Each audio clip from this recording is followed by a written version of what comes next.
Heritage Outreach is a charity that provides holistic care for children in need.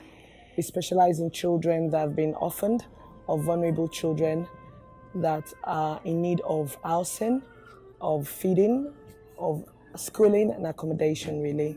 So our main goal is to transform the lives of children for a better future. Our Heritage Outreach Home is currently located in Ijebu. It's in a town called Ishoyin, just on the outskirts of Ijebu.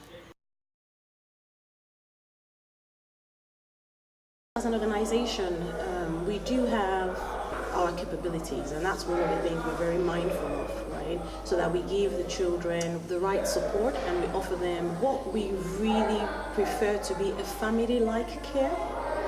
And based on that, we do have what we call our vulnerability matrix. And basically what that is we look at children of a certain age, we look at their conditions, we look at their family background, because our preference really is to have children that are quite high on that vulnerable matrix. You understand what I mean?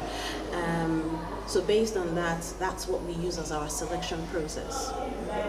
So even though there's so many children in the IDP camp, we're only able to take very few of them because our preference is that they remain with their family or their kinsmen.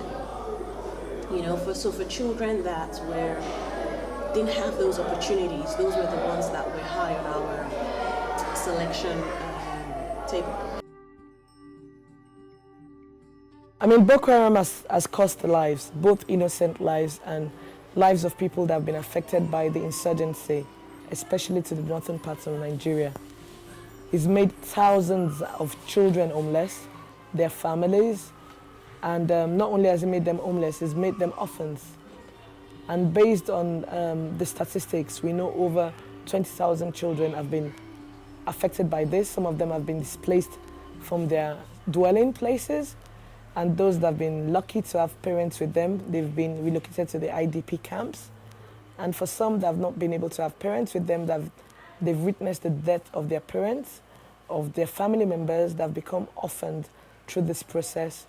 We've been able to support them by bringing them to our home to nurture and care for them for a future well-being. Okay, so what we have done is that we have, we're very particular about what we call it the theory of change. And we've looked at a three-legged model, a transformational model, right? And basically, aside from the fact that we look at their overall well-being, we also look at the quality of education that we provide. We look at them having some sort of vocational skill and also a music or an artistic skill, right? They also engage with the local community and they also attend the local schools so that they can engage with the other children and members of the community, right? So for example, for the quality of the school, we know that these children have had some sort of background in terms of what they've been exposed to, the children we have found locally or the ones that have come from the north that have been displaced, right? They have a history. We've been privileged to know some of that history. Some of the other children, we don't know that history, but we do know that they face one sort of trauma or the other. So we've been quite careful in selecting the education providers that we send them to so that these education providers can have a holistic view in providing for the children where it's not just that academic support, right? So they have the psychological part, the emotional and their spiritual well-being. So we've done that. We've also, in terms of their artistic skills, again, we're limited by what we have in the community. So right now, the older children are learning how to play the piano, right? And our plan is at some point that they will go and, play at events, Yeah, and it's not just about them playing professionally, it's just another form, another way for them to engage with the community that they live in, right? We also try to introduce them to just a little bit of farming. So part of our home, we have a very, very large garden, and we try to grow our own food in a little way, you know, nothing major, you know, so we've grown maize, we've grown melons, we've grown papayas, you know, and we engage the children so they're involved with that entire process. The one I told you that about Aheri, she was the one that told me about how the Boko Haram came to their village and everybody started running helter-skelter. In her presence, they killed her grandma. Up till now, whenever she heard anything about grandma, she still, you know, felt what has happened when she was.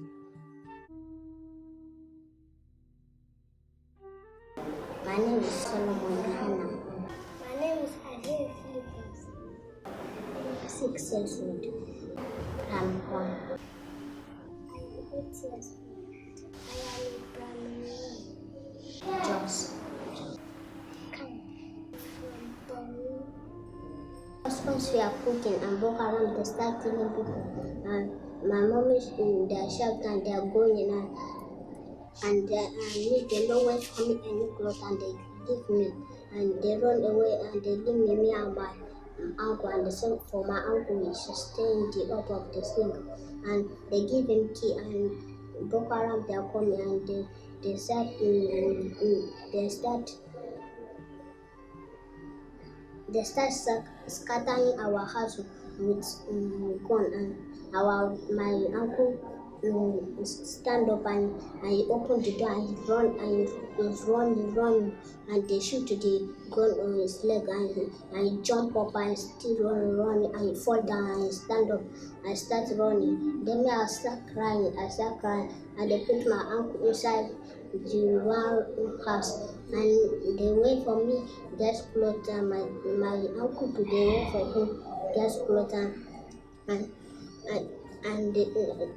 they say and Boko Haram come to our house and he said that what is boys? I want to kill boys. Then my mommy said that we don't have any boys, it's only girls that we have. So there's £15 per child per month, and that's the feeding, you know, the upkeep of the child. And there's £28 for their schooling per child per month, and a care worker costs us £50 per worker per month. We have different platforms and different opportunities for people to come and support us.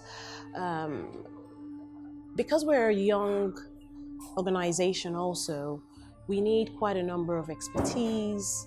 At the moment, we're trying to engage with some of the other charities that have been there and doing this before us, just to learn best practices. So we're very open to others that are out there that have been in this journey much longer than we have, to learn from them.